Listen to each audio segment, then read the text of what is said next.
মিজানুর রহমান ফারুকী, প্রতিষ্ঠাতা পরিচালক তাহফিজুল কোরআন international ideal মাদ্রাসা ও সাবেক ইমাম আব্দুল বারেক জামে মসজিদ ডেমরা ঢাকা।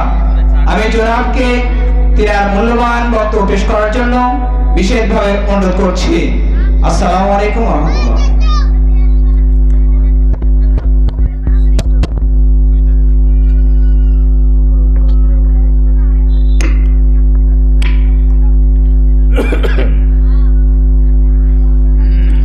আসসালামু আলাইকুম ওয়া রাহমাতুল্লাহি ওয়া বারাকাতুহু।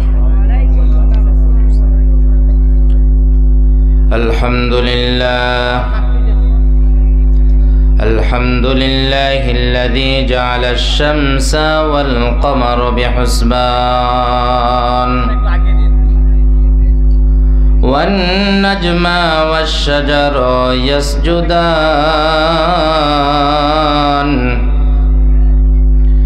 كما فضل زمانا على زمان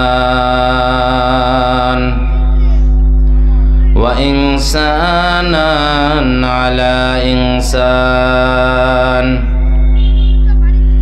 ونشهد أن لا إله إلا الله وحده لا شريك له لا ضد له ولا ند له ولا مثل له ولا نذير له ولا شبيه له ولا شبه له ونشهد أن سيدنا وسندنا وحبيبنا وطبيبنا وطبيب قلوب أرواحنا ومولانا محمدا عبده ورسوله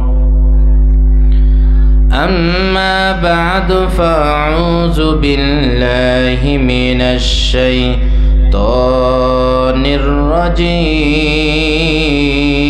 الرجيم بسم الله الرحمن الرحيم وما خلقت الجن والإنس إلا ليعبدون.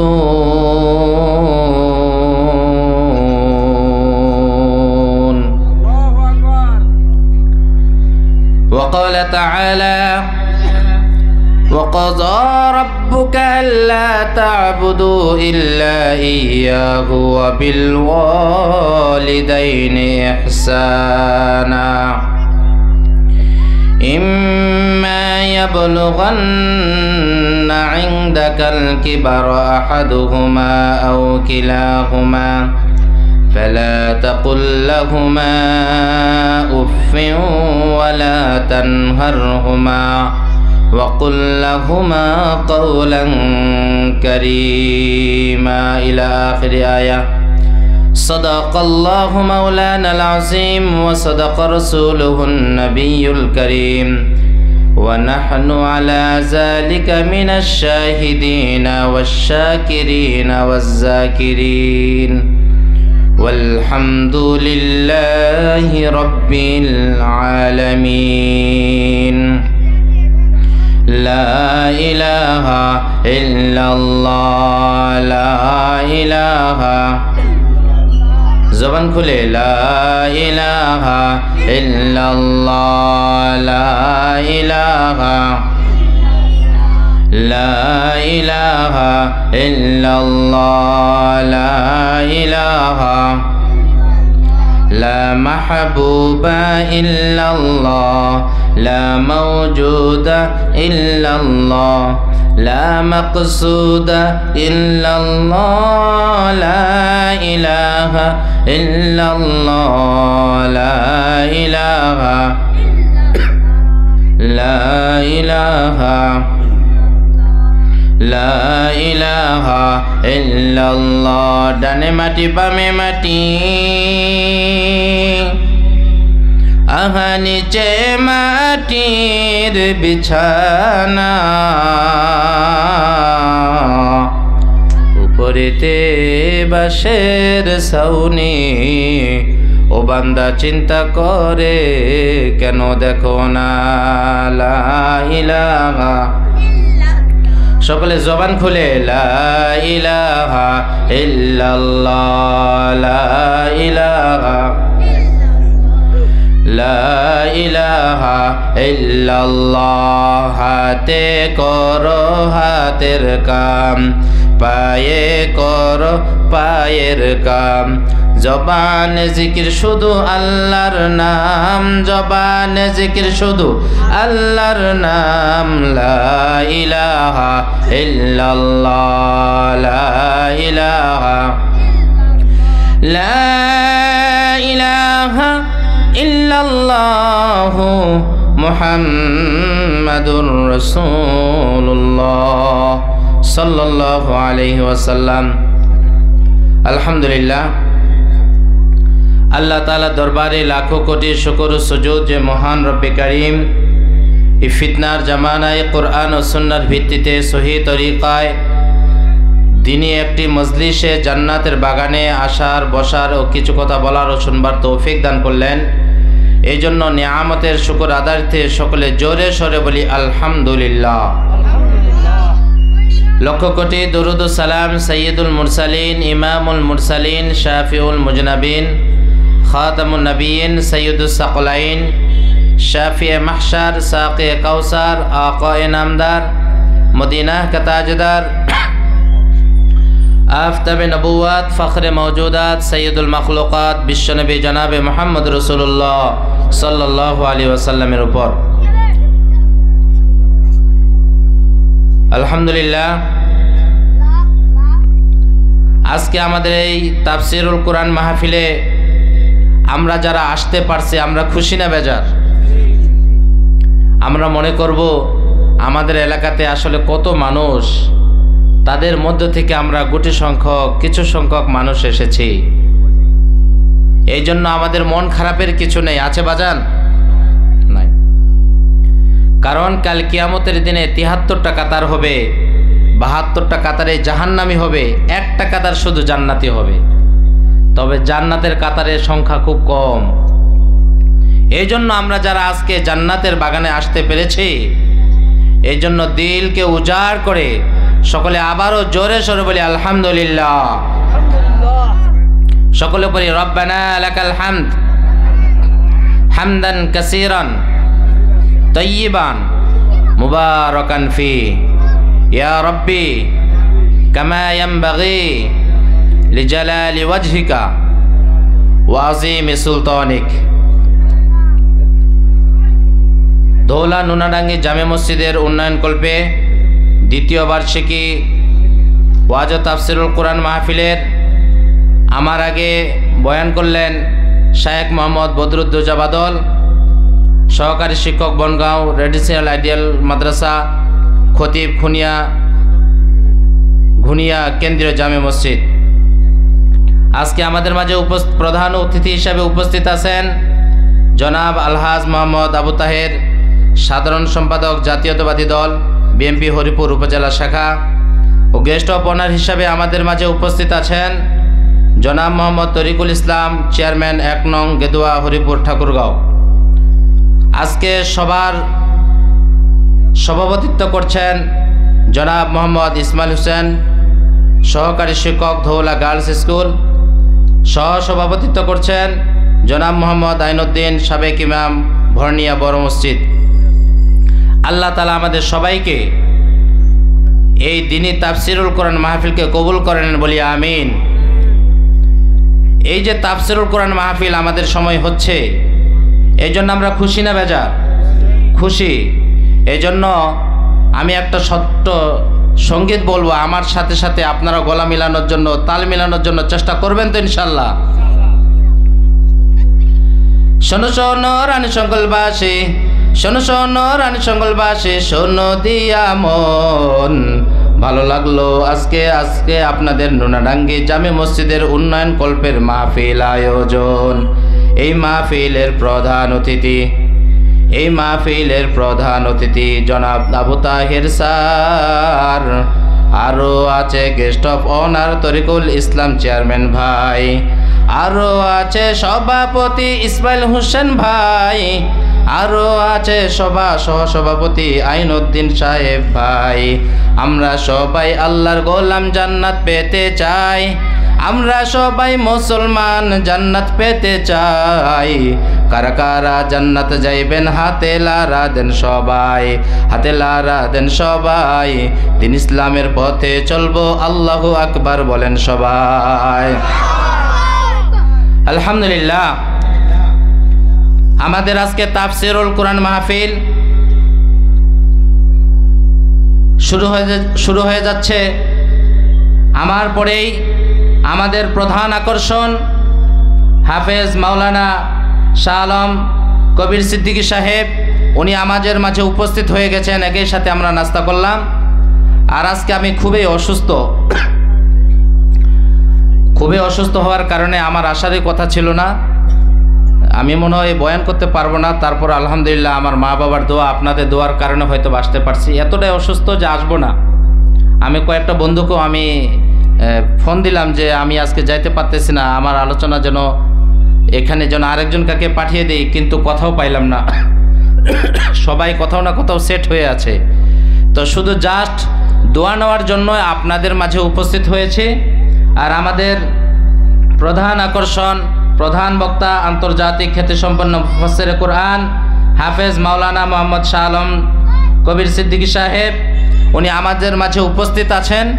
কিছুক্ষণের মধ্যেই উনি স্টেজে চলে আসবেন। আমি অল্প সময়ে আপনাদের সামনে কথা বলবো ইনশাআল্লাহ। এখনও যারা বাইরে মাঠে ঘাটে বিভিন্ন জায়গায় ঘোরাফেরা করতেছেন, মেহেরবানি করে অতি সত্বর দ্রুত এই কোরআনের মাহফিলে জান্নাতের বাগানে আমরা সমবেত হয়ে যাই ইনশাআল্লাহ। আমার আল্লাহ পাক রব্বুল আলামিন কোরআনের ভিতরে জানিয়ে দেয়, ওয়ামা খালাকতুল জিন্না ওয়াল ইনসা ইল্লা লিয়াবুদুন।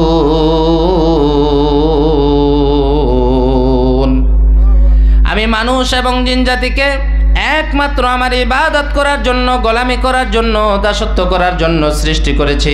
বলেন না সুবহানাল্লাহ। আল্লাহ পাক রব্বুল আলামিন আপনাকে আমাকে কেন সৃষ্টি করেছেন? দুনিয়াটা মস্ত বড় খায় দেয় ফুর্তি করে এই জন্য? নো, তিনি যে আপনাকে আমাকে সৃষ্টি করেছেন তার মহান একটি উদ্দেশ্য আছে, তার ইবাদত করা, তার গোলামি করা, তার দাসত্ব করা। বলেন সুবহানাল্লাহ। আল্লাহ পাক রব্বুল আলামিন আলমে আরওয়াহ, রুহের জগতে সমস্ত রুহগুলাকে একত্রিত করে বলেছিলেন, নালাস্তু বিরব্বিকুম, ও রুহগুলো আমি কি তোমাদের রব নই? আমরা তখন সকলে বলেছিলাম কলু বালা, হ্যাঁ অবশ্যই আপনি আমাদের রব। এই কথা আমরা স্বীকার করে এসেছি। আর আল্লাহকে যে এক কথা রব বলে স্বীকার করে নিয়েছি, এই জন্য সকল হুকুম আহকাম আপনার আমার জন্য মানা ওয়াজিব হয়ে গেছে, ঠিক কিনা? বিয়ের সময় শুধু ছেলে ইজাব করে, মেয়ের পক্ষতে ইজাব করে, মেয়ে শুধু কবুল বলে আলহামদুলিল্লাহ, কি ঠিক কিনা? এই কবুলের মাধ্যমেই তার বিয়ে হয়ে যায়। একটা ছেলে কবুল বলে তার মাধ্যমেই বিয়ে হয়ে যায়, যার কারণে ওই মেয়ের ভরণ পোষণ, দেখাশোনা, খাওয়া দাওয়া, চিকিৎসা সব কিছু তার দায়িত্বতে এসে যায়। কথা বলেন ঠিক কিনা? আজকে আমরা যারা মুসলমান হয়েছি, এক আল্লাহ বলে আল্লাহকে স্বীকার করেছি, আমাদের পথে নামাজ, রোজা, হজ, যাকাত সব কিছু ফরজ হয়ে গেছে। কিন্তু আজকে আমরা মনে করি যে নামাজ পড়া শুধু ওই মুরব্বীদের কাজ, পিতামাতার সেবা যত্ন করা, আরও আদার্স যত বিষয় আছে, এগুলা যখন আমাদের বৃদ্ধ বয়স হবে তখন আমরা হজ করব, নামাজ পড়ব, চিল্লায় যাব, এরকম আমাদের একটা টেন্ডেন্সি সমাজে আছে না নাই?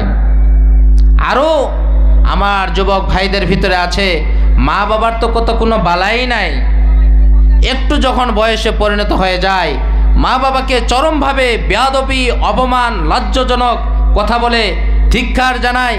এমনও আমাদের জীবনে আমাদের সন্তানেরা আছে যারা নিজেদের বাবা মাকে দূর করে তাড়িয়ে দেয়। কথা বলেন ঠিক কিনা?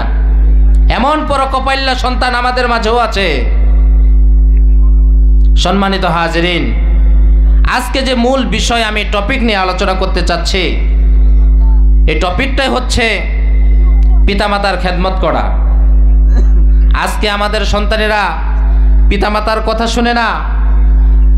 আজকে আমাদের সন্তানেরা মদ, ইয়াবা, গাঁজা, ফেন্সিডিল নিয়ে ব্যস্ত আছে।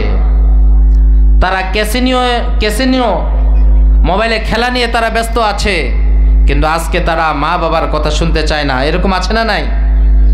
কথা বলেন না, রাগ করেছেন নাকি? কত দুর্ভাগা যে মা বাবা তিলে তিলে সন্তানকে বড় করলেন, আজকে এই মা বাবাকে সন্তানেরা ভুলে গেছে। অথচ আল্লাহ পাক রব্বুল আলামিন সূরাতু বানী ইসরাঈলের 56 নম্বর আয়াতে আল্লাহ পাক রব্বুল আলামিন বলেন, ওয়াকাদা রাব্বুকা আল্লা তা'বুদু ইল্লা ইয়্যাহু ওয়া বিল ওয়ালিদাইনি ইহসানা। তোমার পালনকর্তা আদেশ করেছেন যে আল্লাহ ছাড়া অন্য কারো ইবাদত করো না। এক আল্লাহ ছাড়া কি অন্য কারো ইবাদত করা যাবে? ওয়াবিল ওয়ালিদাইনি ইহসানা, এই আয়াতে কারিমাতে আল্লাহ পাক রব্বুল আলামিন 6টা শিক্ষা দিতেছেন। কয়টা? আমরা যদি এই 6টা শিক্ষা, এই মেসেজ গ্রহণ করে আমরা বাড়ি ফিরতে পারি, তাহলে ভাইরে আপনার আমার জন্য জান্নাত ওয়াজিব হয়ে যাবে। সুবহানাল্লাহ। এই 6টা গুরুত্বপূর্ণ শিক্ষা, এই 6টা মেসেজ আপনার জন্য আমার জন্য জানা শিক্ষা দরকার আছে না নাই? আসতে বলেন, জানা দরকার আছে না নাই? এখনো যারা মাঠে ঘাটে বাজারে দোকানপাটে ঘোরাফেরা করছেন, মেহেরবানি করে সকলে জান্নাতের বাগানে চলে আসি। আমাদের প্রধান মেহমান আমাদের মাঝে উপস্থিত হয়ে যাচ্ছেন।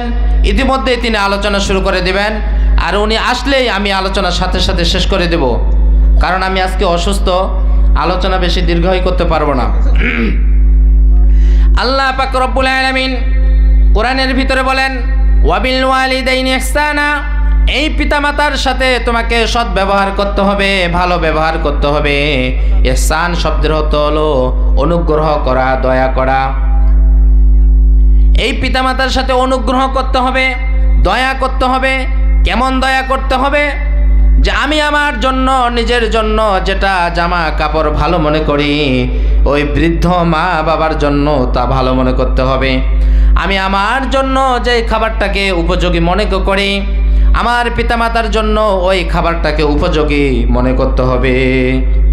কিন্তু আমাদের সমাজে বহু আছে যে নিজে ভালো খায়, ভালো চলে, কিন্তু মা বাবার খোঁজ খবর নেয় না। আছে না নাই? কিন্তু যায় দেখেন তারা শান্তিতে নাই। যদিও মা বাবা কুড়ে ঘরে পড়ে আছে আর সে আধুনিক ফ্ল্যাটে পড়ে আছে, কিন্তু থাকতে পারে আধুনিক ফ্ল্যাটে, কিন্তু তার ঘরে কোনো শান্তি নাই। কারণ মা বাবাকে কষ্ট দিয়ে কখনো শান্তি পাওয়া যায় না। আল্লাহর নবী সাল্লাল্লাহু আলাইহি ওয়াসাল্লাম বলেন, সিলি উম্মিকি, তোমার মাকে, তোমার জননীকে তুমি আদর আপ্যায়ন করো, যদিও তোমার মা কাফের হয়, বেদিন হয়।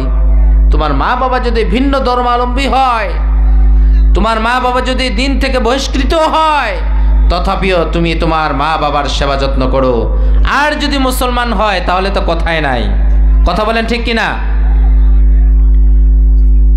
এই পিতামাতার সাথে যদি সন্তান ভালো ব্যবহার করে, সুন্দর ব্যবহার করে, ভালো ব্যবহার করলে ওই সন্তানের ভিতরে দিন দিন রিজিকের প্রশস্ততা বেড়ে যাবে, রিজিক বেড়ে যাবে, সে স্বাবলম্বী হইতে থাকবে। বলেন না সুবহানাল্লাহ।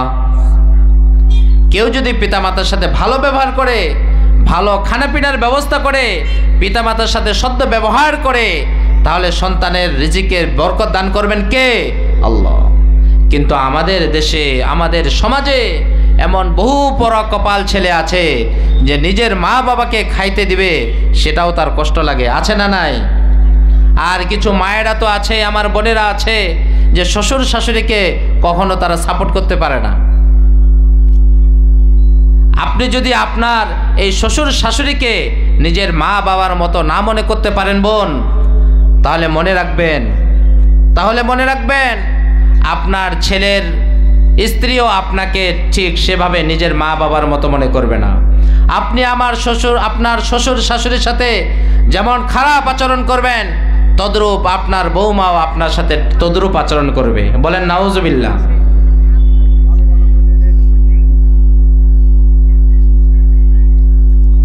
এই জন্য প্রিয় ভাইয়েরা, আমার বোনেরা, তোমার এই মা বাবার সাথে সদ্য ব্যবহার করতে হবে। কেউ যদি মা বাবার সাথে ভালো ব্যবহার করে, মা বাবাকে খুশি করায়া এরকম দোয়া নিতে পারে। আল্লাহ নবী সাল্লাল্লাহু আলাইহি ওয়াসাল্লাম আজকে নয়, অনেক দিন আগে, ১৫০০ বছর আগে বলে গিয়েছেন, ওয়া সাহিবুহুমা ফিদ দুনিয়া মারুফা। দুনিয়াতে তাদের সাথে সদ্য ব্যবহার করে চলবে, আর যদি কেউ তাদের সাথে সদ্য ব্যবহার, ভালো ব্যবহার করে, তাহলে দুনিয়াটাই তার জন্য জান্নাতের বালাখানা হয়ে যাবে। আল্লাহর নবী আরো বলেন, ওয়াহুমা জান্নাতুকা ওয়া নারুকা। সন্তান যদি এই পিতামাতার সাথে ভালো ব্যবহার করে, ভালো আচরণ করে, তাহলে মরার সাথে সাথে সে জান্নাতে চলে যাবে। আর যদি সন্তান এই পিতামাতার সাথে খারাপ আচরণ করে, তাহলে মরার সাথে সাথে সে জাহান্নামী হয়ে যাবে। চিল্লা বলেন নাউজুবিল্লাহ। কি মা বাবাকে ভালোবাসি এরকম আছে তো আমরা নাকি? ইনশাল্লাহ। আপনি আপনার মা বাবার সাথে যেমন আচরণ করবেন, আপনার সন্তানও ঠিক তদ্রূপ আপনার সাথে তেমন আচরণ করবে। এই জন্য আমরা যেন আমাদের মা বাবাকে মন প্রাণ দিল প্রাণ উজাড় করে ভালোবাসতে পারি, আল্লাহ তাআলা তৌফিক দান করে বলি আমিন। তবে মা বাবা যদি সন্তানকে কোনো আদেশ করে, যে আদেশটা শরীয়তে জায়েজ আছে, সন্তানের জন্য সেটা মানা ওয়াজিব হয়ে যায়। সুবহানাল্লাহ। কিন্তু মা বাবা যদি শরীয়ত বিরোধী কোনো কাজের জন্য আদেশ করে, তাহলে সেটা মানা যাবে না। সেটা মানা যাবে না। মানতে হবে কোনটা? যেটা শরীয়তে জায়েজ আছে। যেটা শরীয়তে জায়েজ আছে এমন কথাই মানতে হবে। লা তাআতা লিমাখলুকিন ফি মাসিয়াতিল খালিক। সৃষ্টিকর্তার নাফরমানির কাজে কোনো আদেশ করলে এই আদেশকে মানা যাবে না। বাকি অন্য যে কোনো আদেশ করুক, আমাকে সাথে সাথে মানতে হবে না? নাই বলেন? হবে। দ্বিতীয় নাম্বার এই আয়াতের শিক্ষা হলো, ফালা তাকুল্লাহুমা উফ। এই পিতামাতার সাথে এমন ভালো আচরণ করতে হবে, এমন নম্র আচরণ করতে হবে, এই পিতামাতা যেন কখনো কষ্ট পেয়ে মন থেকে উফ শব্দটা পর্যন্ত না বলে। পিতামাতার সাথে এমন ভালো আচরণ করতে হবে যেন কষ্ট পেয়ে কখনো উফ শব্দটা না বলে। অথচ আমরা আমাদের পিতামাতার সাথে কেমন আচরণ করি? ধমক দিয়ে কথা বলি, রাগান্বিত হয়ে কথা বলি। মানুষ যখন বৃদ্ধ বয়সে পরিণত হয়ে যায়, তখন তার চাওয়া পাওয়াগুলো ছোট শিশু বাচ্চার মতো হয়ে যায়। নানা বাহানা ধরে, আমাকে পান এনে দাও, এটা এনে দাও, বিভিন্ন অজুহাতে সে বাবা মা চাইতে থাকে। আর সন্তানকে তখন ধৈর্য সহকারে তাদের দাবিগুলো, চাওয়াগুলো পূর্ণ করতে হবে।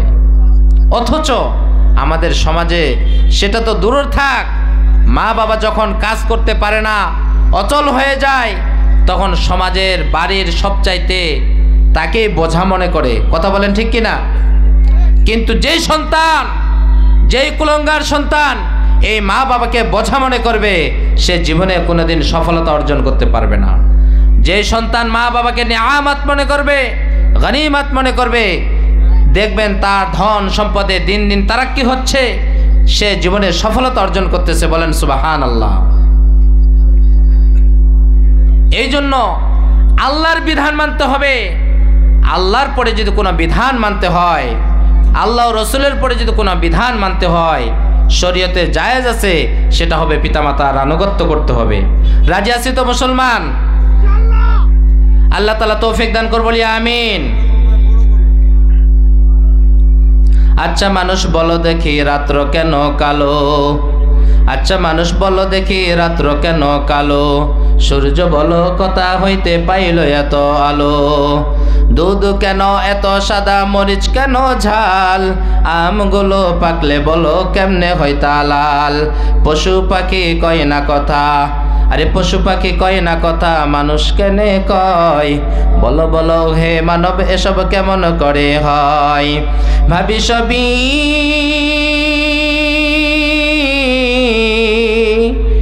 এ মহান প্রভুর দান, নত করে সেজদা করো হে মুসলমান। আমরা সবাই বাস করি ভাই, আমরা সবাই বাস করি ভাই পৃথিবীর অঙ্গে, হাতের লেখা মুখের চেহারা মিলে না কারোর সঙ্গে, আর মিলে না কলমের সই, আর মিলে না কলমের সই, বুড়ি আঙ্গুলের টিপ। সত্যি করে বলো মহান আল্লাহ একজন আছেন ঠিক, ঠিক কিনা? কোটি টাকার মালিক দেখো, কোটি টাকার মালিক দেখো, অভাব হয় না দূর, গরিব ঘুমায় আরাম করে মনটা বাহাদুর। ফিরাউনের লাশটা দেখো, ফিরাউনের লাশটা দেখো, মিশর জাদু ঘরে, খাই না মাছি পোকা মাকড় সবাই ঘৃণা করে, হৃদয়ে থাকি বেজার নম্রতা সদা,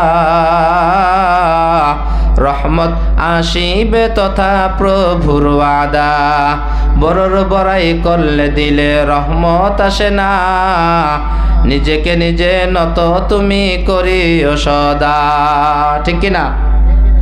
আমাদের যুব সমাজ যখন একটু বড় হয়ে যায় তখন সে মনে মনে বলে আর ভাবে মুই কি হনুরে, সে নিজেকে এত বড় পণ্ডিত, এত বড় জ্ঞানী, এত দাপটওয়ালা ক্ষমতাওয়ালা মনে করে যে তার সমকক্ষ আর কেউ নাই। আরে ভাই, যেখানে নমরুদ ফেরাউন কেউ দুনিয়াতে টিকে থাকতে পারে নাই, তোমার তো কোনো অস্তিত্বই নাই। কথা বলেন ঠিক কিনা? আর এই যুবক ভাইরা, এই বৃদ্ধ বাবারা অনেকে আছে যাদের এক পা কবরে চলে গেছে, তবুও আপনার ফেসবুক ছাড়ে না, তবুও টিভিটা ছাড়তে পারে না, এরকম আছে না নাই? তারা মনে করে আমি যখন দুনিয়া থেকে চলে যাব, মরে যাব, পচে যাব, গলে যাব, তখন আমার কোনো অস্তিত্ব থাকবে না, আর আমাকে সে খুঁজেও পাবে না। আসলে কি তাই নাকি? কথা বলেন না কেন, রাগ করেছেন? আমার আল্লাহ পাক রব্বুল আলামিন সূরাত কিয়ামার ভিতরে 3 নম্বর আয়াতে বলেন, আয়াহসাবুল ইনসানু আল্লান নাজমা ইযামাহু বালা কাদিরিনা আলা আন নুসাউইয়া বানানা। আল্লাহ রব্বুল আলামিন বলেন, মানুষ কি মনে করেছে নাকি মানুষ মরে যাবে, পচে যাবে, গলে যাবে, আর আমি আল্লাহ পাক রব্বুল আলামিন ওই মানুষটাকে আবার পুনরায় উঠাইতে পারবো না? না না বান্দারে, তোমাকে তো আমি উঠাবোই, তোমার পরিপূর্ণ অবয়ব দ্বারা আবার নতুন করে গঠন করে উঠাবো। শুধু তাই নয়, তোমার হাতের আঙ্গুলের ফিঙ্গারপ্রিন্ট সহ উঠাবো। বলেন সুবহানাল্লাহ। আপনি আমি এখন যেভাবে আছি, মরার পরে আল্লাহ আবার পুনরায় সেভাবে তুলবেন। যদি আমরা মনে করি যে আমরা তো মরে যাব, পচে যাব, গলে যাব, আমার লাশটা ফিনিশ হয়ে যাবে, আল্লাহ আমারে আর ধরতে পারবে না, বান্দা তুমি ভুল করেছ। আল্লাহ এই জন্যই তোমাকে সতর্ক করে দিয়েছেন যে তুমি যদি মনে করো যে তোমাকে আবার পুনরায় উঠাইতে পারবে না, না, আল্লাহ অবশ্যই উঠাইতে তোমাকে পারবে। কি ঠিক কিনা? ডিমগুলো একই রকম, পার্থক্য নয় মোটে, সাদা কালো বাচ্চাগুলো কেমন করে ফুটে। আমরা সবাই বাস করি ভাই, আমরা সবাই বাস করি ভাই পৃথিবীর অঙ্গে, হাতের লেখা মুখের চেহারা মিলে না কারোর সঙ্গে, আর মিলে না কলমের সই, বুড়ি আঙ্গুলের টিপ। সত্যি করে বলো মহান আল্লাহ একজন আছেন ঠিক, ঠিক কিনা? আমাদের চেহারা, একজনের চেহারা আরেকজনের সাথে মিল আছে? নাই। 1880 সালের আগে ফ্রান্সের একজন ফ্রান্সিস গাল্টেন তিনি সর্বপ্রথম এটা আবিষ্কার করেছেন যে এক হাতের ভিতরে যে আঙ্গুলের ফিঙ্গারপ্রিন্ট আছে, এই আঙ্গুলের ফিঙ্গারপ্রিন্টের ভিতরে অসংখ্য রেখা আছে। এই রেখার সাথে এই আঙ্গুলের রেখার কোনো মিল নাই, এটার সাথে এটার কোনো মিল নাই, এটার সাথে এটার কোনো মিল নাই। ডান হাতের আঙ্গুলের ফিঙ্গারপ্রিন্টের সাথে বাম হাতের আঙ্গুলের ফিঙ্গারপ্রিন্টের কোনো মিল নাই। বলেন সুবহানাল্লাহ।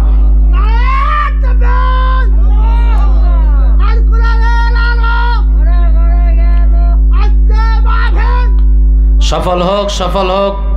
আপনারা কি বলতে চান না নাকি? প্রিয় ভাইয়েরা আমার,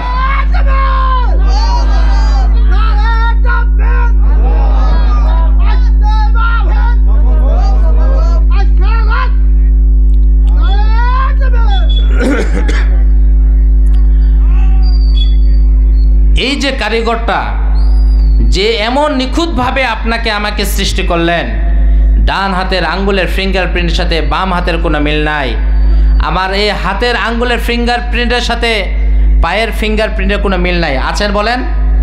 নাই। আল্লাহ কিভাবে আপনাকে আমাকে সৃষ্টি করলেন? খুব খেয়াল করে শুনবেন, মজার ঘটনা আমি শেষ করে দিচ্ছি। আল্লাহ পাক রব্বুল আলামিন এই মানুষকে যখন সৃষ্টি করেছেন, আবার যখন এই মানুষকে আমরা যখন কবরে শায়িত হয়ে যাব, আমাদের শরীরটা মাটির সাথে গলে পচে শেষ হয়ে যাবে, কিছুই অবশিষ্ট থাকবে না। আবার আল্লাহ পাক রব্বুল আলামিন কিয়ামতের দিনে আপনাকে আমাকে আবার পুনরায় এভাবে গড়ে তুলবেন, আর মানুষকে জিজ্ঞাসা করবেন, বান্দারে তোমার যৌবনের সময়টা তুমি কোন কাজে ব্যয় করেছো, কি পথে তুমি ব্যয় করেছো, জবাব দাও। আমরা তখন কোনো জবাব দিতে পারবো না।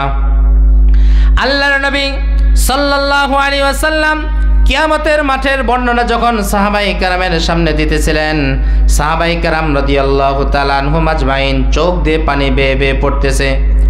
এত কঠিন অবস্থা। আল্লাহর নবী বলেন, কিয়ামতের মাঠের বর্ণনা এত কঠিন ভয়ানক অবস্থা হবে, যেদিন সূর্য মাথার উপরে আসবে, সূর্য তামার মতো গরম হয়ে যাবে, কেউ কারো দিকে তাকানোর কোনো সুযোগ পাবে না। সকলে ইয়া নাফসি করে চিৎকার কাটবে, সকলে হাই হুতাশ করতে থাকবে। সে কঠিন মুসিবতের সময়ে আম্মা জান আয়েশা রাদিয়াল্লাহু তাআলা আনহা বলেন, ওগো আল্লাহর নবী, কাল কিয়ামতের দিনে সমস্ত মানুষেরা কাপড় ছাড়া উঠবে, আমাদের কি সেদিন শরম করবে না?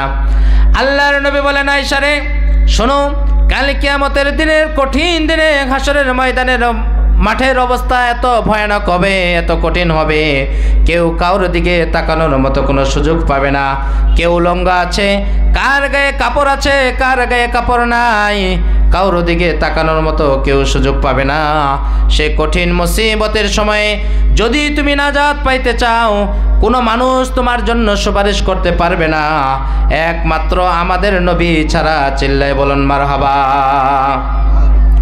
সমস্ত নবীরা ইয়া নাফসি করে চিৎকার কাটবে। আমার নবী, আপনার নবী একমাত্র শুধু মাকামে মাহমুদে সেজদারত অবস্থায় পড়ে থাকবেন আর বলতে থাকবেন, ইয়া হাবলি উম্মতি, ইয়া হাবলি উম্মতি, ইয়া হাবলি উম্মতি। সম্মানিত হাজিরিন, আজকে ওই নবীর জন্য আমি কি করতেছি, ওই নবীকে কতটুকু ভালোবাসি, ওই নবীর সুন্নত কতটুকু আদায় করতেছি। আমি তো একদিন মরে যাব, পচে যাব, গলে যাব, আমার কিছুই থাকবে না। কাল কিয়ামতের দিনে, কঠিন দিনে, হাসরের ময়দানে সুহাত মাথার উপরে সূর্য আসবে, জমিন তামার মতো গরম হয়ে যাবে, সূর্যের তাপ এত বেশি হবে, আজকে 9,30,00,000 মাইল উপর থেকে সূর্য তাপ দেয়, সে তাপটা পর্যন্ত আমরা সহ্য করতে পারি না। কথা বলেন ঠিক কিনা? কিন্তু কাল কিয়ামতের দিনে যখন সোহাত মাথার উপরে সূর্য আসবে, জমিন তামার মতো গরম হয়ে যাবে, সূর্য আজকে একটা মুখ দিয়ে তাপ দেয়, এই তাপ সহ্য করতে পারি না। কিন্তু কাল কিয়ামতের দিনে আল্লাহ বলবেন, সূর্য তোমার যে 12টা মুখ আছে, এই 12টা মুখ আজকে জমিনে তুমি তাপ ছেড়ে দাও, আমার গুনাহগার উম্মতদেরকে তুমি শিক্ষা দিয়ে দাও, যাদেরকে এত সুযোগ দিয়েছিলাম, যাদেরকে এত ধন সম্পদ দিয়েছিলাম, যাদেরকে এত সুযোগ দেওয়ার পরে নাজ নিয়ামত দ্বারা ভরপুর করে দিয়েছিলাম, তথাপিও আমার বিধান মানে নাই, তাদের কাছে উচিত শিক্ষা দিয়ে দাও। বলেন নাউজুবিল্লাহ। কাল কিয়ামতের দিনে, কঠিন দিনে, হাসরের ময়দানে সূর্য যখন 12টা মুখ জমিনে তাপ ছেড়ে দিবে, এত কঠিন ভয়ানক অবস্থা হবে, মানুষের জিহ্বাগুলো বের হয়ে নাভি পর্যন্ত ঝুলতে থাকবে, জমিন তামার মতো গরম হয়ে যাবে, মানুষেরা সকলে ইয়া নফসি করে চিৎকার কাটবে। যেদিন কঠিন মুসিবতের সময় হয়ে যাবে, মা তার সন্তানকে চিনবে না। সন্তান মায়ের কাছে যায়, বলবে, মা আমাকে একটা শুধু নেকি দাও, একটা নেকি হলেই আমি জান্নাতে যাইতে পারবো। মা বলবে, বেটারে দুনিয়াতে আমার কোনোদিন বিয়ে শাদী হয় নাই, আমার সন্তান কোথা থেকে আসবে, অতএব আমার কোনো সন্তান নাই, অস্বীকার করবে। বাবার কাছে যাবে, বাবাও অস্বীকার করবে, দুনিয়াতে আমার কোনো বিয়ে শাদী হয় নাই, আমার সন্তান ছিল না। কারণ এত কঠিন ভয়ানক অবস্থা হবে, কেউ কাউরো পরিচয় দিতে চাবে না। সে কঠিন মুসিবতের দিনে আপনাকে আমাকে দাঁড়িয়ে সারাটা জীবনের হিসাব দিতে হবে। মিকদারুহু 50,000 সানা, 50,000 বছর দাঁড়িয়ে দাঁড়িয়ে আপনাকে হিসাব দিতে হবে। জাহান্নামীরা সেদিন বলতে থাকবে, ওগো আল্লাহ, আপনি হয়তোবা আমাদেরকে জান্নাতে দেন, হয়তোবা জাহান্নামে দিয়ে দেন, তাও ভালো, তারপরেও এই কিয়ামতের বিভীষিকাময় অবস্থায় থাকতে আমরা রাজি না। তবে এই এক শ্রেণী মানুষকে মাফ করে দেওয়া হবে। বলেন না সুবহানাল্লাহ। সে ব্যক্তি কারা? যাদের মনটাকে মসজিদের দিকে টানানো আছে, এক ওয়াক্ত নামাজ পড়েছে, আবার কখন সময় হলো আবার নামাজে যাব, যার মন যার দিল মসজিদের দিকে টানানো আছে। বলেন না সুবহানাল্লাহ। এই জন্য মুমিন বান্দা যারা দেখবেন ফজরের নামাজ পড়লো, সর্বপ্রথম তার কাজ ফজরের নামাজ পড়া, নামাজে পড়ে দুনিয়ার কিছু ক্ষেত খামারে কাজ করলো, আবার জোহরের সময় মসজিদে চলে গেল, আসর হইতে না হইতে মাগরিব, মাগরিব হইতে না হইতে এশা। কথা বলেন ঠিক কি না? মুমিন বান্দা চিন্তা থাকে কখন নামাজের সময় হবে আর কখন আমি মসজিদে যাব। যার মনটা এভাবে মসজিদে টানানো থাকবে, কাল কিয়ামতের দিনে সে আরশের নিচে ছায়া পাওয়া যাবে। বলেন সুবহানাল্লাহ। সম্মানিত হাজিরিন, কিয়ামতের এত কঠিন ভয়ানক অবস্থা হবে, আমাদেরকে যখন কবরে রাখা হবে, আমাদের শরীরের অস্তিত্ব কিছুই থাকবে না, পেটটা ফুলে বাস্ট হয়ে যাবে, সব কিছু শেষ হয়ে যাবে। কিন্তু আমার আপনার শরীরের ভিতরে এমন একটা হাড্ডি আছে, যেই হাড্ডিটা কোনোদিন পড়বে না, কোনোদিন পচবেও না, গলবেও না। বলেন না সুবহানাল্লাহ। মুসলিম শরীফের হাদিস, আজবুজ জানাব, আমাদের পিছনে যে মেরুদণ্ড আছে, এই মেরুদণ্ডের সর্বশেষ পায়খানা রাস্তার উপরে একটা হাড্ডি আছে, মেরুদণ্ডের সর্বশেষ হাড্ডি, এই হাড্ডিটার নাম হলো আজবুজ জানাব। বলেন সুবহানাল্লাহ। ডাক্তারিদের ভাষায় এই হাড্ডিটাকে বলা হয় কক্সিক্স। যুবক ভাইয়েরা গুগলে সার্চ করবেন, এই হাড্ডিটার নাম হলো কক্সিক্স ট্রায়াঙ্গেল। এমন একটা হাড্ডি, যে হাড্ডিটা কখনো পচবে না, কখনো গলবে না। বলেন না সুবহানাল্লাহ। আরো আস্তে বলেন সুবহানাল্লাহ। আমার যুবক ভাইয়েরা মনে হয় যে সুবহানাল্লাহ সব রিজার্ভ করে রাখতেছে, বাড়িতে যায় বলবে। কি যুবক ভাইরা তাই? মেহেরবানি করে আমরা সকলে জান্নাতের বাগানে চলে আসি। আমাদের প্রধান আকর্ষণ, প্রধান মেহমান আমাদের মাঝে উপস্থিত হতে যাচ্ছেন। অল্প কিছুক্ষণের মধ্যেই আমি আলোচনা শেষ করে দিচ্ছি। মুসলিম শরীফের হাদিসে আছে, এই হাড্ডিটার নাম হলো আজবুজ জানাব, আর ডাক্তারিদের ভাষায় হলো কক্সিক্স। এই হাড্ডিটা কোনোদিন পচবেও না, গলবেও না। আমার আপনার শরীরে 3.5 ঘাট বডিকে যখন কবরে শুয়ে দেওয়া হবে, এই শরীরটা পচে গলে সব কিছু নিঃশ্বাস হয়ে যাবে, কিছুই অস্তিত্ব থাকবে না। আল্লাহ পাক রব্বুল আলামিন এই জন্য কোরআনের ভিতরে বলেন, আয়াহসাবুল ইনসানু আল্লান নাজমা ইযামাহু বালা কাদিরিনা আলা আন নুসাউইয়া বানানা। মানুষকে মনে করেছে নাকি মানুষ মরে যাবে, পচে যাবে, গলে যাবে, আর আমি আল্লাহ পাক রব্বুল আলামিন এই মানুষকে উঠাইতে পারবো না। না না বান্দা, আমি তো তাকে উঠাবোই, তার হাতের আঙ্গুলের ফিঙ্গারপ্রিন্ট সহ উঠাবো। সুবহানাল্লাহ।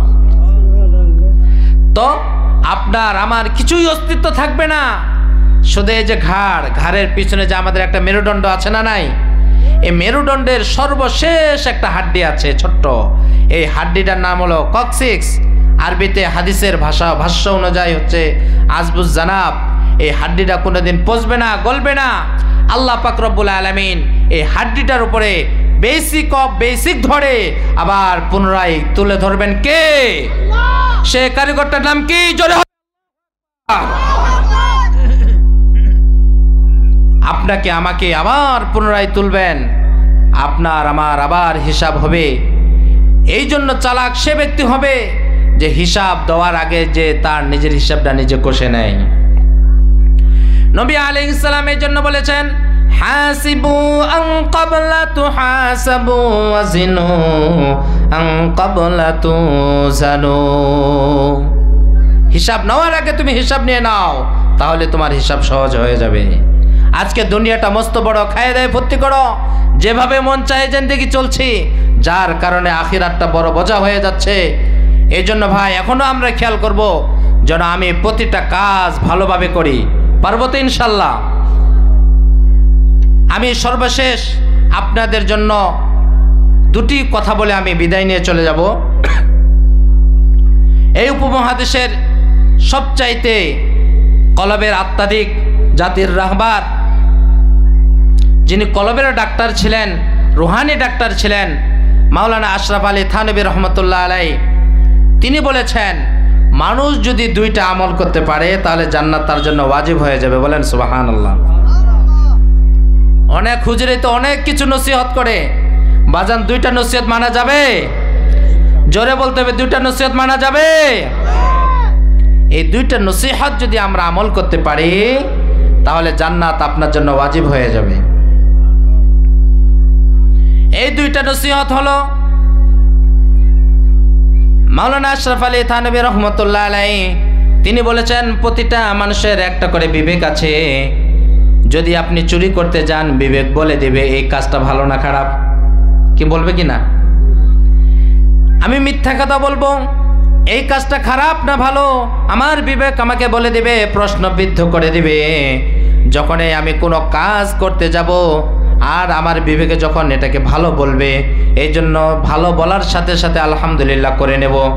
আর যদি সেটা খারাপ হয়, মন্দ হয়, তাহলে আস্তাগফিরুল্লাহ পড়ে সেখান থেকে ফিরে আসব। সহজ না কঠিন? সহজ না কঠিন? মুসলমান কথা বলতে হবে, সহজ না কঠিন? দীর্ঘদিন চুপ ছিলাম, এখন কি চুপ থাকার সময় আছে? এখন হুঙ্কার দেওয়ার সময় এসেছে। কোন বাতিল অপশক্তি যদি এই বাংলার দিকে চোখ রাঙিয়ে তাকায়, আমরা তাদের চোখ উপড়ে ফেলবো, ঠিক কিনা?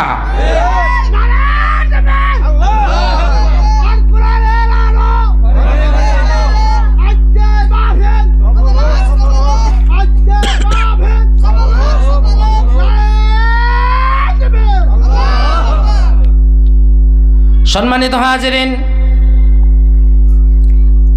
আমাদেরকে ওই কবরে যাইতে হবে, যেই কবরে যাওয়ার জন্য নিজের আমলকে তৈরি করতে হবে।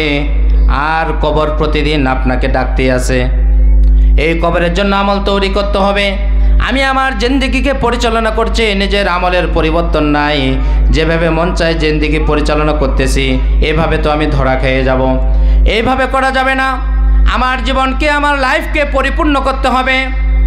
আর কোরআন থেকে শিক্ষা নিতে হবে। এমন একটা ধর্ম আমরা পেয়েছি যে ধর্মটা পরিপূর্ণ। আল্লাহ বলেন, ইন্নাদ-দীনা ইনদাল্লাহিল ইসলাম। ও বান্দারে, তুমি যেন আমার বিধান মানতে পারো, আমার কোরআনকে মানতে পারো, এই জন্য আমি দিনকে পরিপূর্ণ করে দিলাম। Islam is the complete code of life. ইসলাম হচ্ছে একটি তোমাদের জন্য পরিপূর্ণ জীবন ব্যবস্থা। আজকে আমরা এখান থেকে শিক্ষা নিতে চাই না। আমার মন চাই এদিক সেদিক, যেখান থেকে আমি কোরআনের শিক্ষা নেব, যেখান থেকে আমি হেদায়া গাইডেন্স নেব, কোরআন থেকে, এটা আমার মনে চায় না। এই জন্য আমাকে দৃঢ় স্থির করতে হবে কোরআন থেকে যেন অমীয় বাণীগুলো আমি অর্জন করে দোজাহানে সফলতা অর্জন করতে পারি। আল্লাহ তাআলা তৌফিক দান করুন, বলি আমিন। আরো জোর বলি আমিন। আমি যে পিতামাতার গুরুত্ব টপিক যে আলোচনা করতেছিলাম, মনে আছে আপনাদের? মনে আছে? পিতামাতার সাথে যদি কেউ ভালো ব্যবহার করে তার আল্লাহ তাআলা রিজিকে বরকত বাড়ায় দিবেন কে? এই পিতামাতার সাথে যদি কেউ ভালো ব্যবহার করে, আল্লাহর বিধান মানে, আল্লাহ তাআলা তাকে মরার সাথে সাথে জান্নাতে দিয়ে দিবেন। বলেন সুবহানাল্লাহ। এই আয়াতে 6টা শিক্ষা দেওয়া হয়েছে। 1 নাম্বার হলো ওয়াবিল ওয়ালিদাইনি ইহসানা, এই পিতামাতার সাথে ভালো ব্যবহার করতে হবে, কখনো খারাপ ব্যবহার করা যাবে না। 2 নাম্বার হলো ফালা তাকুল্লাহুমা উফ, এই পিতামাতার সাথে এমন আচরণ করতে হবে, এমন নম্র আচরণ করতে হবে, এই পিতামাতা যেন কখনো কষ্ট পেয়ে শব্দটা পর্যন্ত না বলে। 3 নম্বর হলো ওয়ালা তানহারহুমা, এই পিতামাতাকে কখনো ধমক দেওয়া যাবে না। যেখানে পিতামাতা কষ্ট পেয়ে শব্দটা যেন না বলে, এত সতর্ক করা হয়েছে, সেখানে কি পিতামাতাকে ধমক দেওয়া যাবে? কখনোই না। 4 নম্বর হলো ওয়াকুল্লাহুমা কওলান কারীমা, এই পিতামাতার সাথে তোমাকে এমন আচরণ করতে হবে, নম্র আচরণ করতে হবে, যাতে করে নম্র মিষ্টি আচরণ করতে হবে, এই পিতামাতা যেন কখনো কষ্ট না পায়। পিতামাতার সাথে শিষ্টাচার, আদব, আখলাক পরিপূর্ণভাবে তাহজিব তামাদ্দুন নিয়ে কথা বলতে হবে। বলেন না সুবহানাল্লাহ। এই আদেশটা কার? এই আদেশটা কার? আজকে যে কথা হচ্ছে, কথা থেকে কথা হচ্ছে স্বয়ং কোরআন থেকে। খুশি না বেজার? আল্লাহ তাআলা আমাদের কোরআনের মেসেজগুলোকে সকলে দিলে ঢালে দেখ, বলি আমিন। এরপরে যেন আমরা সকলে আমল করতে পারি, দো জাহানের কামিয়াবি হাসিল করতে পারি। আল্লাহ তাআলা তৌফিক দান করুন, বলি আমিন। 5 নম্বরের শিক্ষা হলো ওয়াকফিজ লাহুমা জানাহাজ যুল্লি মিনার রাহমা, এই পিতামাতার জন্য তোমার নিজ নিজ পাকা নম্র সহকারে নত করে দিতে হবে, তাদের সামনে নিজেকে হ্যায় প্রতিপূর্ণ করতে হবে, তাদের সাথে কখনো দম্ভ ভরে অহংকারের সহিত কথা বলা যাবে না। সুবহানাল্লাহ। শিক্ষাটা কে দিয়েছেন? আল্লাহ। এই পিতামাতা কত দামি, কত সম্মানিত। এই জন্য পিতামাতার সাথে খুব অহংকারের সহিত কথা বলা যাবে না, নম্র সহকারে ভদ্রতার সহিত কথা বলতে হবে। এই কথাটা কেন আল্লাহ বললেন?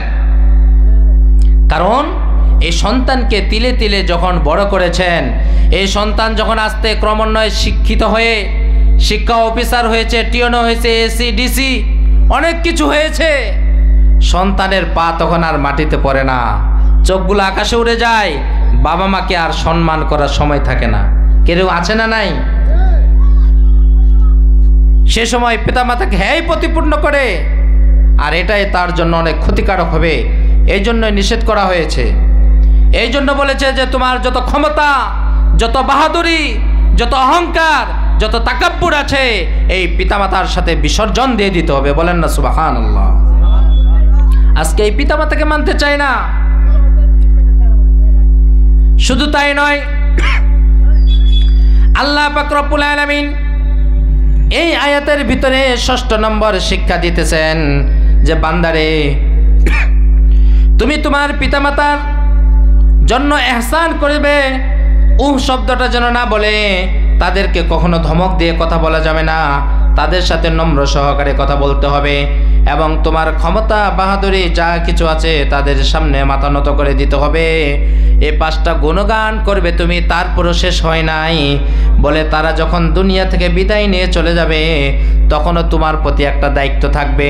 সে দায়িত্ব হলো ওয়াকুর রাব্বির হামহুমা কামা রাব্বায়ানি সগীরা। বান্দা, এই পিতামাতা যখন কবরে চলে যাবে, তখন তো তাদের আর সেবা যত্ন করার সুযোগ নাই, তখনও তাদের জন্য দোয়া করতে হবে। এই দোয়াটা হবে তাদের জন্য সেবা যত্ন, তাদের জন্য দান করতে হবে, আল্লাহর ঘর মসজিদে দান করতে হবে, এই যে দান করবেন, এই দানটা আপনার পিতামাতার কবরে চলে যাবে। বলেন না সুবহানাল্লাহ। পিতামাতা যখন কবরে চলে যায়, পিতামাতা সন্তানকে লক্ষ্য করে বলে, সন্তান, দুনিয়ার টাকা পয়সা বাড়ি গাড়ি সব কিছু রাখে আসলাম, আর তুমি আমাকে ভুলে গেলা। কবরে কঠিন মুসিবতে আছি। ও আমার কলিজার টুকরা সন্তান, নিজে না খেয়ে তোমাকে খাওয়াইছি, মা বলবে তোমাকে 2 বছর 2.5 বছর দুধ পান করেছি, কিনা কষ্ট করে তিলে তিলে তোমাকে বড় করেছি। ও আমার আদরের সন্তান, তুমি আমাকে কেমনে ভুলে গেলা? তুমি আজকে আমার জন্য দান করো। যারা নেককার সন্তান হবে, পিতামাতাকে স্মরণ করে পিতামাতার জন্য দান করবে, আর দান করতে দেরি পিতামাতার কবরে আযাব হালকা করে দিবেন কে?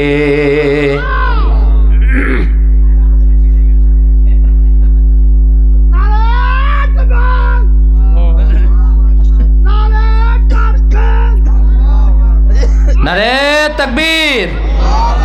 আল কোরআনের আলো, আল হাদিসের আলো। প্রধান মেহমান আগমন, প্রধান বক্তার আগমন। নারে তাকবীর। প্রধান মেহমান আমাদের মাঝে উপস্থিত হচ্ছেন, এই জন্য কিছুক্ষণের মধ্যে আমি ছেড়ে দিচ্ছি।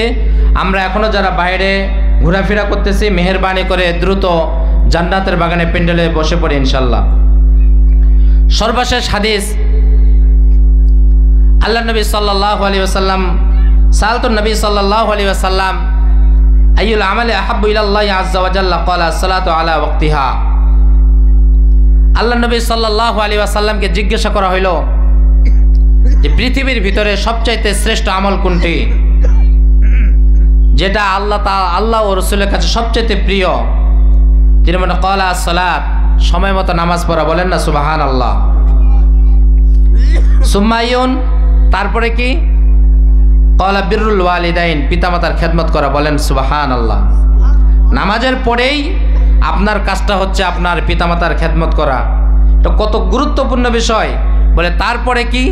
তারপরে সুম্মা আল জিহাদু ফি সাবিলিল্লাহ, আল্লাহর রাস্তায় জিহাদ করা। বলেন সুবহানাল্লাহ।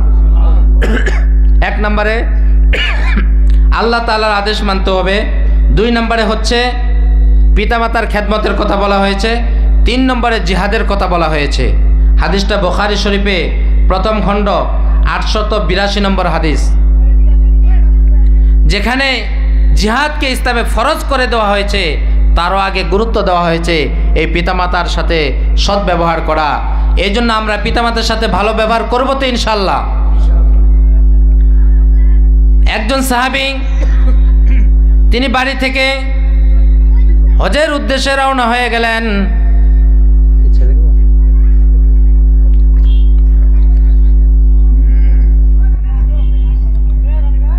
লিল্লাহি তাকবীর, লিল্লাহি তাকবীর।